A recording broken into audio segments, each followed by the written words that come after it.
Hi everyone, it's Nina. Welcome to my channel, Egg Blue Vintage. So I thought what I would do today is go over my tiny tin journal with you guys. And I'm also going to show you how I came up with this crusty, fabulous, vintagey kind of look for your tins. But I always find it's so fun to hide your journals in little nooks and crannies, whether they're bigger tins, little boxes. But I thought I would quickly run through this little journal I made yesterday, and I called it Le Bouton. So opening it up, and it's got all these fun, fabulous papers in here. I used sewing patterns, and of course a button, and you know, little paper doll with the glitter, of course.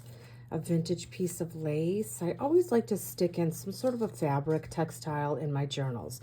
It gives a lot of interest, and you never know, you could stick a fun little hat pin on there. Okay, leaving a few pages blank that if you do want to journal, write a couple notes. That's always fun. Some more buttons. Another girl that you gotta glitter and give her rosy cheeks always. Some more lace. And that, my friends, is it. And then we just close it, and I just put a piece of tinsel thread as my closure, and I tie it real tight so that then it fits into my tin. Okay? So now I'm going to show you how I made my fun, rusty, crusty, kind of vintagey, salvaged looking tin. You can go as little as you want, like how I did here. I went to town on this tin. And you can use an Altoid tin. You can even do this on your book covers. That would be stunning. Okay, so I'm just going to show you really quick how I accomplish this look. I have used the colors of paint would be like a white, a gold, and like a dark umber color.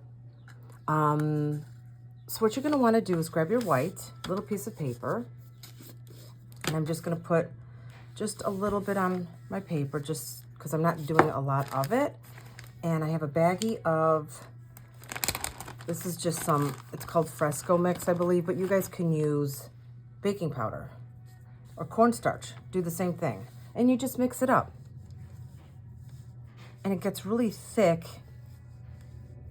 and kind of clumpy, which I love.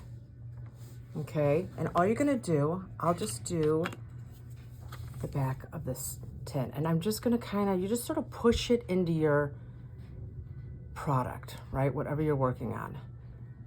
Okay, it might not stick right away, so if it's not, I'm gonna grab some more paint, put it in my little plate,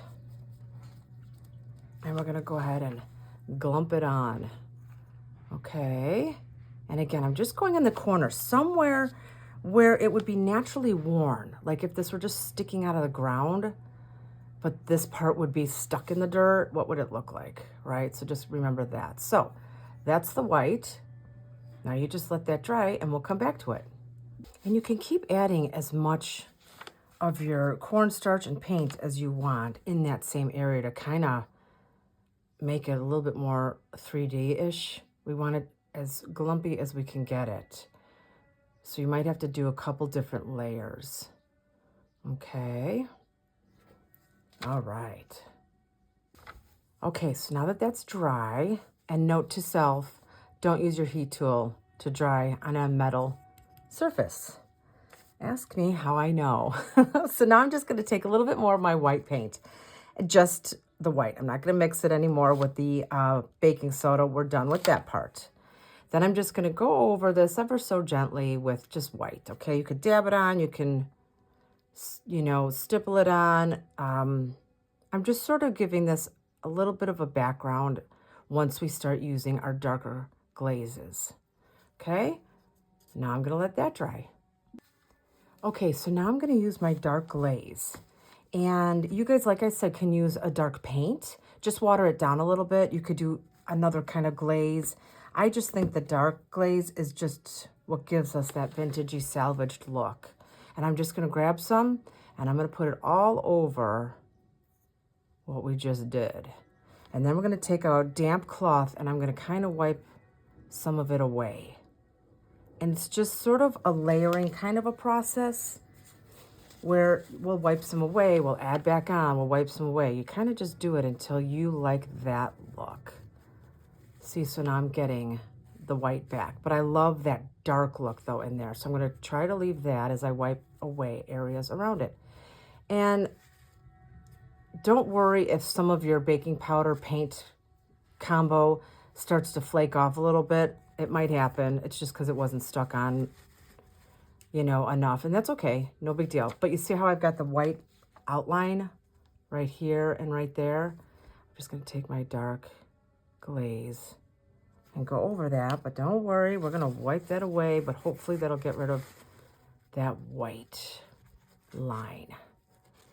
We're trying to make this as natural as possible. You found this in the park on your walk and wondered what it was and pulled it out of the lawn. There you go. So that's that step. We're going to let this dry now. Okay, so now for the next part, I'm going to add a touch of gold. I think copper would be cool, a bronzy metallic, some sort of metallic. I don't know. You don't have to, but I just kind of think it looks cool. And again, I'm just going to kind of paint it on here and there. I'm not going to go everywhere. I'm almost like just stippling it on actually. And then again, taking your damp cloth and just sort of gently rubbing it away just so that you've got that metallic kind of a sheen left over. You can always add more. I am a huge fan of gold and glitter and all things tiny and all things vintage. So some of my videos, you might see me renovating one of my doll houses. You might see me doing some gardening, and of course, all of my fun junk journaling. So you see how we're getting this look, guys?